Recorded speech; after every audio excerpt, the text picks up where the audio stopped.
Prieto, cara, é que eu vi esse vídeo vindo pra cá, e aí é um vídeo que, assim, eu sei que você se emocionou com esse vídeo, então... eu pensei, pô, será que eu vou falar desse assunto com ele? Só que é legal falar porque você é um narrador e você, pelo que eu vi, por você ter se emocionado, você era muito fã do Luciano do Vale, né?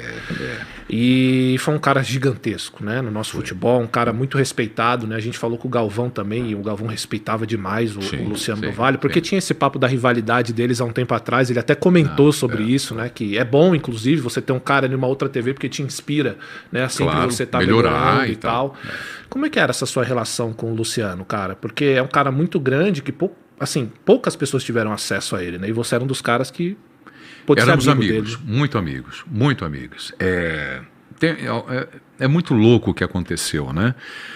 A gente se encontrou alguns dias antes do falecimento dele, e teve uma campanha na Bandeirantes, no estúdio, de fotos e filmes para promover a cobertura da Copa do Mundo. Então a gente se reuniu, todo mundo e tal, e ele falou assim, pô, o que você vai fazer depois da gravação? Eu falei, não, acho que eu vou para casa, não tinha programa, não tinha, vamos jantar, vamos tomar um vinho, vamos jantar, vamos tomar um vinho e tudo mais. Aí fizemos lá as fotos e fomos jantar depois. Nós entramos num restaurante e eu falei, porra, você tá diferente, cara. Você tá com uma cara boa, você tá com um sorriso legal, você parece estar num astral legal, bacana. Ele falou, porra, Prieto, vai começar a Copa do Mundo, né, cara? Eu contratei personal trainer, eu contratei nutricionista, eu contratei. Ele falou, eu tô no meu melhor momento. Olha que coisa louca. Que doideira. 10 dias antes. 10 dias antes. Caramba. Então aquilo me marcou. Quando eu recebi a notícia da morte dele, eu falei, pô, não pode ser, né? A vida não pode pregar uma brincadeira dessa com a gente. A gente estava tomando um vinho há 10 dias e eu elogiando, brincando com ele, ele dizendo que estava no melhor momento da vida dele, de saúde, condição física. E tinha sido a última vez que você tinha falado com ele? Foi a última vez. A gente tinha jantado. E aí eu fiquei mal com aquilo. Fiquei mal. Aí fica tudo muito misturado, porque você perde um amigo íntimo, né, do convívio de tantos anos, né, convívio de muitos anos, de 15 anos juntos. Você está perdendo, assim como todo o Brasil está perdendo, um baita de um profissional de televisão, o cara que é da mesma profissão que a minha, que a nossa vida acaba se assemelhando em muitas coisas, porque a gente constrói a nossa vida particular em função do que a gente é profissionalmente. Pô, então eram muitas perdas ali ao mesmo tempo. Né? E eu fiquei mal. Aí o Datena me ligou e falou, pô, eu preciso que você entre comigo aqui. Eu falei, pô, não tenho condições e tal. Eu estava mal, tinha acabado de receber a notícia. Não, pô, dá um jeito aí, eu preciso da tua ajuda e tal. E vocês estiveram juntos, super amigos. Aí eu entrei com o Datena por telefone. E fiquei com ele lá não sei quanto tempo falando sobre o Luciano. E aí eu fui para Bandeirantes à noite. Eu fiquei em casa, estava incomodado com aquilo tudo, eu não sabia o que fazer. Eu falei, porra, eu vou lá para a TV. E também não sabia o que eu ia fazer lá. Mas eu fui para lá. E quando eu cheguei na Bandeirantes, eu aproveitei para dizer para as pessoas do esporte, falei, olha, eu não tenho condições de narrar. E eu estava escalado para narrar no dia seguinte. E era o jogo do Morumbi. Eu falei, porra, eu não tenho condições de narrar. Ele falou, não, Prieto, você tem que narrar. Eu falei, eu não tenho condições, eu não parava de chorar. Eu sou chorão, eu sou muito chorão. E, pô, mas eu não tenho condições, não dá. O jogo é teu, até pelo teu amigo, faça isso. Isso de um apelo muito forte, né? Eu falei, tá, eu vou tentar. Fui embora para casa, não dormi, e no dia seguinte, que ele faleceu no sábado, né? O velório no domingo de manhã, e eu fui narrar o jogo à tarde. Ele passa mal no avião? Ele passa mal no avião num voo de Congonhas para Minas. Ele passa mal no avião, ele passa mal na sala de embarque. Ele tem um incômodo na sala de embarque. Pô, tô com uma dor aqui, uma dor nas costas e tal, não sei o quê. E a chamada do voo. Lá, vamos lá. Ele estava com o Fernando Fernandes. Vamos lá, Fernandinho, vambora. Isso tudo o Fernando me contando. Depois. E aí entraram no avião. O Luciano sentou, o Fernando foi um pouco mais atrás. determinado momento, levantou, foi até lá, e aí, Lu, como é que você tá? Ele falou, pô, eu tô legal e tal. Tá uma dor estranha, não sei o que acho que é as costas, está me incomodando. Vamos embora. Fecha a porta, decola, sai o avião. Depois de um tempo de voo, o comissário pede um médico a bordo. A gente que viaja muito já está acostumado com esse pedido. Aí esse médico vai até a poltrona do Luciano. Atende o Luciano e senta ali, fica do lado dele e pede para um comissário falar para o piloto providenciar na pista do aeroporto que vai descer uma ambulância de UTI. Não é uma ambulância qualquer, é uma ambulância de UTI, que aí ela vai com todos os aparatos e mais médicos de UTI. E quando chegou na pista, não tinha essa ambulância. Eles não conseguiram providenciar. Então, desceu o pessoal do avião, demoraram um pouco para tirar o Luciano, ajudaram ele a descer, ele desceu e, se aproximando da sala do desembarque, ele já estava praticamente desmaiando. E nada de ambulância ainda. E não tinha ambulância. E começou a vomitar. E começou a passar mal. E nisso separaram ele até que chegou uma ambulância e levou para o hospital. E o Fernandinho foi junto na ambulância. E, se eu não estou enganado, o Fernandinho me contou que ele teve algumas paradas dentro da ambulância, até chegar no hospital. E depois no hospital, foi lá para dentro da sala e depois, mais tarde, veio a informação que ele não tinha resistido a uma outra parada cardíaca e faleceu. E aí, voltando para o Morumbi, eu vou para transmitir o jogo. Eu chego no Morumbi, eu não me lembro com quem que o São Paulo ia jogar, mas eu me lembro que tinha um estádio quase que lotado. E eu estava muito emocionado. O dia inteirinho, a Bandeirantes, desde o sábado, fazia homenagens ao Luciano. Né? Não sei se vocês se lembram disso, mas era o dia inteiro homenageando o Luciano, com entrevistas, ele narrando, a voz dele o tempo todo na minha cabeça, e eu mal com aquilo tudo, e estou lá no Morumbi. E, eventualmente, no Morumbi, eles colocavam uma narração do Luciano nos alto-falantes. Aí o público gritava, começaram a gritar o nome dele, homenagear e tudo mais. Enfim, estamos chegando perto de eu entrar no ar.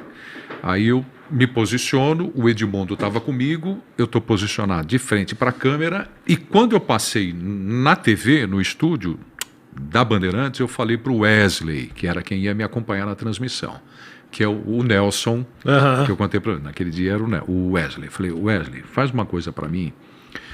O Milton está no ar e está falando do Luciano o tempo todo. E toda hora vem a voz dele e, puta, aí eu me descontrolo. Faz um favor para mim, tira o meu áudio. Foi a primeira e única vez que eu falei. Cara, eu ia falar isso, primeira cara. E única pra você vez, deve primeira ter e única sido... vez. Falei, tira o áudio, eu não quero escutar nada. E a hora que o Milton me chamar, você só entra no ponto e fala, vai, é com você. Só isso. E eu vou entrar, tá bom? Tá bom. Combinamos. Então, eu estou sentado aqui, a câmera aqui na minha frente, o Edmundo está deste lado, aqui, e ali a parede da cabine. Então, o Edmundo está com a cadeira, como eu, virado para a câmera. Aí, eu estou olhando para a imagem, para o monitor, e eu vi que, pumba, aparece eu no monitor. Eu não estou escutando nada. E o Milton falando. E eu estou lá, de frente para a câmera. E o Edmundo está aqui do lado, não está aparecendo. Só eu que eu ia conversar com o Milton. Eu estou olhando para a câmera, concentrado, vendo que eu estou no ar, não estou ouvindo nada do Milton, porque eu sabia que ele ia falar um monte de coisa e eu não ia aguentar. Aí eu estou ali parado, e o Milton falou, eu falei, caramba, Wesley, será que o Wesley esqueceu de mim? De dar o vai? Alguma coisa assim. Só que nesse momento, o que acontece no Morumbi? O som mais alto, pinta a voz do Luciano narrando a conquista do Mundial do São Paulo. Porra, o estádio foi abaixo na voz dele. E eu escutando tudo aquilo. Porra, aquela carga pesada. Aí o Wesley fala, vai. Quando ele falou, vai, eu vou entrar para falar, o Edmundo do meu lado, ele escutou o vai também. Eu começo a engasgar, o Edmundo faz assim, vira coloca as duas mãos Nossa, na parede. cara. Caramba, velho. Começa, Aí não dá. eu só vejo as costas dele assim. Meu Deus. Chorando. Porra, eu não aguentei. Aí não tem como. Não tem condição. Nenhum Eu não ser humano aguentei. aguentaria. Não aguentei. Não dá. Não Não dá. aguentei. Eu fiquei mal pra caramba por tudo, pelo que eu estava passando, por não conseguir fazer a transmissão, né? Você se sente assim meio derrotado, fraco. E foi muito difícil. Não deu. Aquela entrada não deu. E aí, depois o Milton saiu, não me recordo exatamente como é que foi, e depois era o jogo, e eu comecei a narrar o jogo chorando. Em alguns momentos eu parava, porque eu estava chorando, e foi, até que eu consegui levar o jogo. Mas foi a transmissão mais difícil que eu fiz da minha vida. Sem dúvida. Nossa, Mais cara, difícil. Imagino. Muito complicado. Porque Baita é amigo. o que a gente estava falando até agora, né, cara? Porque você vai construindo essa relação com as pessoas que você está trabalhando todos os dias e alguns passam de ser só colegas e se tornam sua família. Sem dúvida. Literalmente sua família, né? Imagino que ele não só era seu amigo, como você deve ter aprendido muita coisa com um cara como esse. Não, e você vê não sei se está certo eu dizer assim, a crueldade como as coisas aconteceram. Na véspera da Copa do Mundo, cara, é o maior sonho do narrador. Sem dúvida. O maior sonho do narrador é transmitir uma Copa do Mundo. E é transmitir a Copa do Mundo no Brasil. No Brasil. Imagina como é que ele estava se sentindo. E como eu comentei com vocês, a gente foi jantar e se preparou para aquilo. Ele falou, cara, eu estou preparado. Ele falou, vai ser a minha Copa do Mundo. Vou mostrar para todo mundo que eu estou inteiro. E ele estava. Pô, passam, sei lá, 2 semanas e acontece isso. É inacreditável. Inacreditável. Às vezes é o que você resumiu muito bem, inacreditável, porque o golpe deve ser muito duro, principalmente para todo mundo que tá lá dentro. Para você a gente viu, eu vi hoje o vídeo, né? Eu até pensei, pô, será que eu vou tocar nesse assunto com ele? Só que como se trata também do grande Luciano do Vale, né? Que é um exemplo e é um cara que todo mundo gostava, que todo mundo se inspirava. Eu falei, cara, eu tenho que conversar porque é futebol. E não dá para futebol.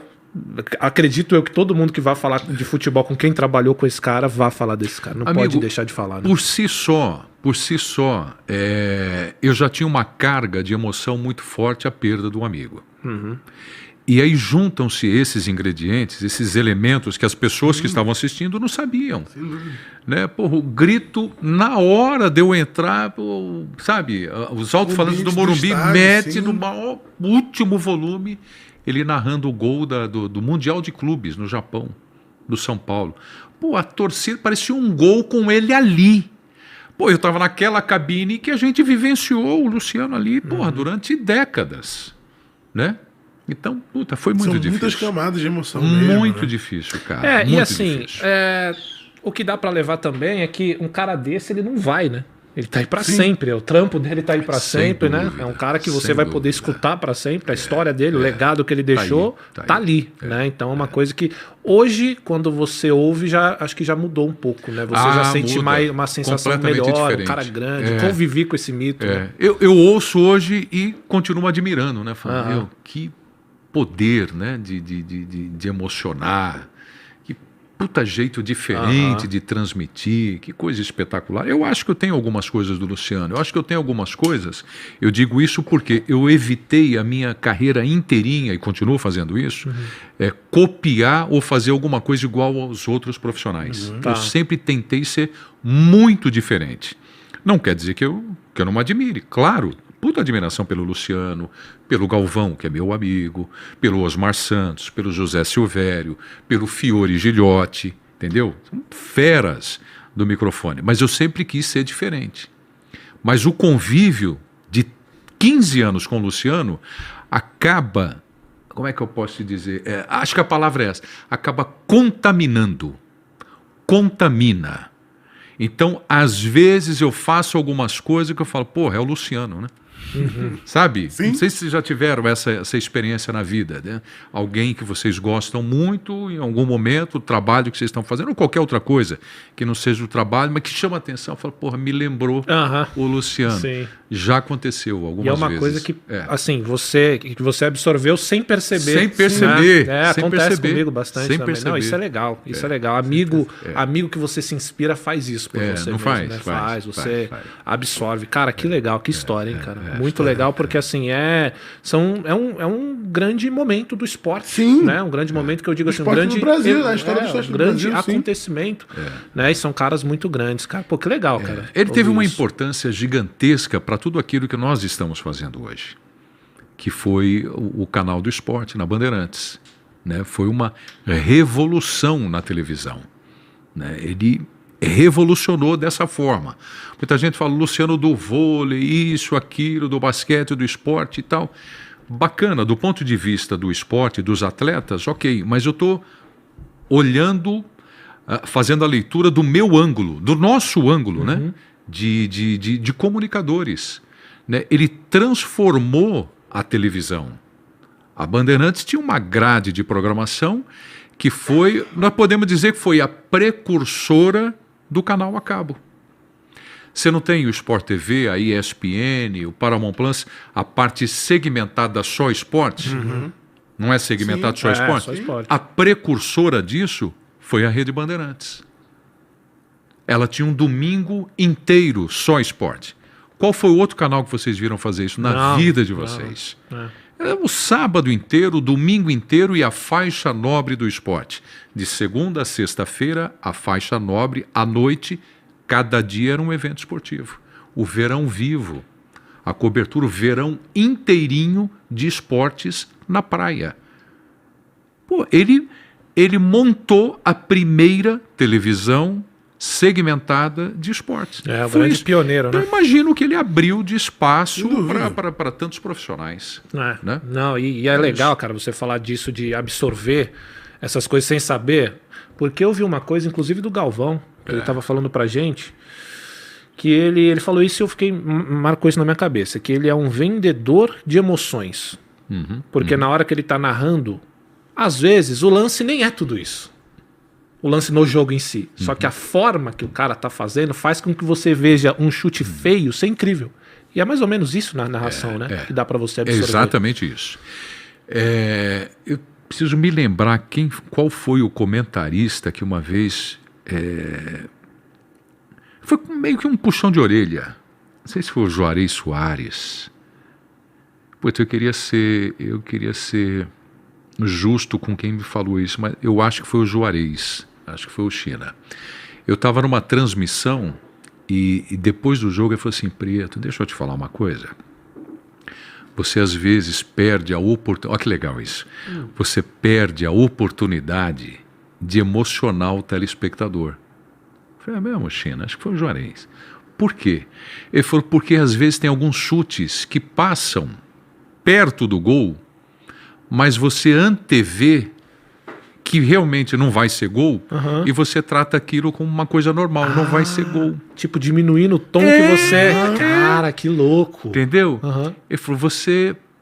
mais ou menos assim, presta atenção no Luciano. Presta atenção. E, de fato, é a oportunidade de você subir o tom.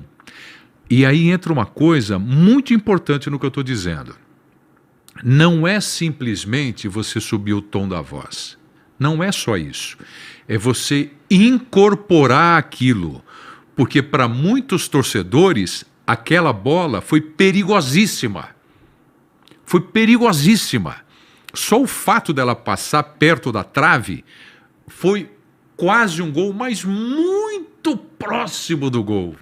Você tem que se aproximar disso. E de que maneira que você faz isso? Vivendo aquilo.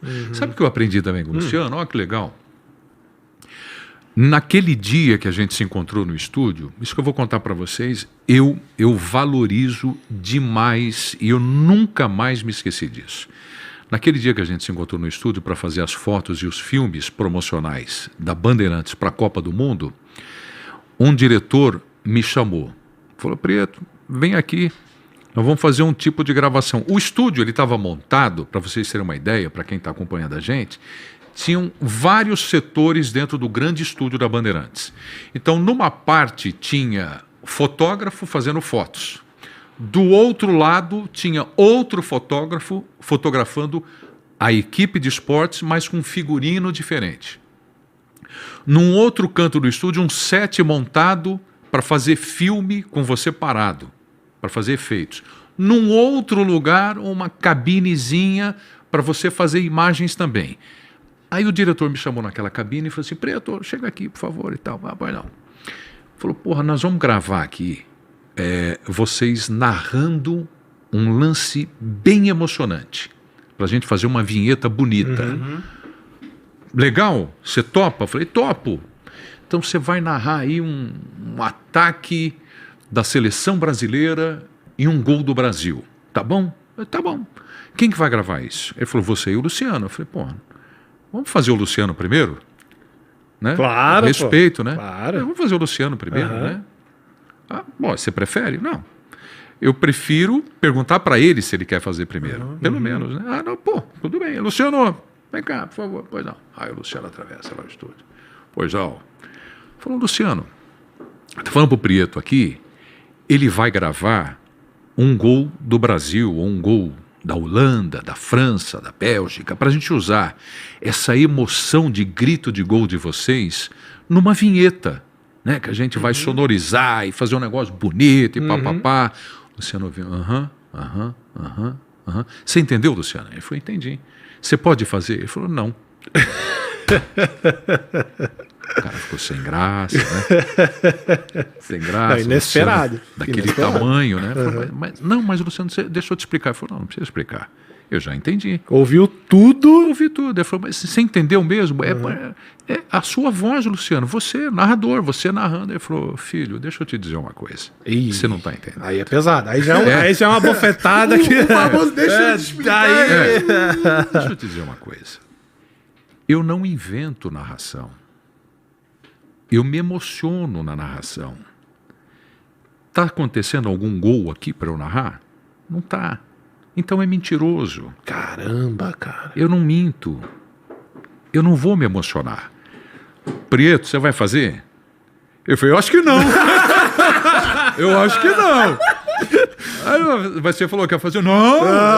Eu falei, Luciano, caramba, eu falei que ia fazer. Cara. Falei que ia fazer. Ele falou, Prieto, você pode fazer. Ele falou, eu não vou me emocionar. Eu não consigo. Você consegue? Eu falei, não sei, Luciano. Eu acho que sim. Ele falou, então tá, então você faz. Filho, a voz do Prieto, linda, você faz com ele. Eu não faço. Caramba, cara. Muito brabo. Entendeu? E faz sentido total. E se casa com aquilo que o China, o Juarez, pediu para mim. Da emoção do torcedor, claro. Não é simplesmente você subir a voz e para enganar. Não é. É você entender que você muitos sentir torcedores como um cara, achou né? que ia ser gol. Então viva isso. Viva isso narrando. E eu passei, a partir daquele momento, isso eu estou falando de 96. 96, era no SBT isso. A partir daquele momento, eu falei, porra. E eu não tinha passado por essa situação ainda com o Luciano. Primeiro foi o China. E aí eu falei, cara, então é isso. Então você não chega simplesmente colocando a voz na narração do jogo. Você vive o jogo. E esse é o grande barato. Esse é o grande barato. Por isso que lá atrás do programa aqui que a gente está fazendo, eu também falei, gente, para com esse negócio de que narrador torce para isso, torce para aquilo, ou quer narrar assim, ou quer narrar... Não é assim. A entrega é real, ela é total. Eu estou falando de mim e com propriedade para falar do Luciano.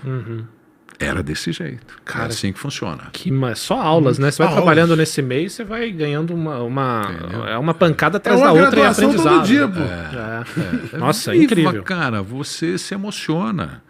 Porra, bota um jogo aí, à medida que o jogo vai ficando legal, vai criando uma atmosfera. Pô, eu duvido que vocês do meu lado não se emocionem juntos. Eu duvido. Num jogo bacana, legal, vocês dois comentando, eu eu bato na mesa e olho pra vocês e chamo lá pra cima. Tá. Se vocês não se emocionarem, não estamos juntos. Não estamos juntos. Não estamos juntos. Tá morto por dentro. Tamo junto. Nossa, que legal, cara. Pô, Foda.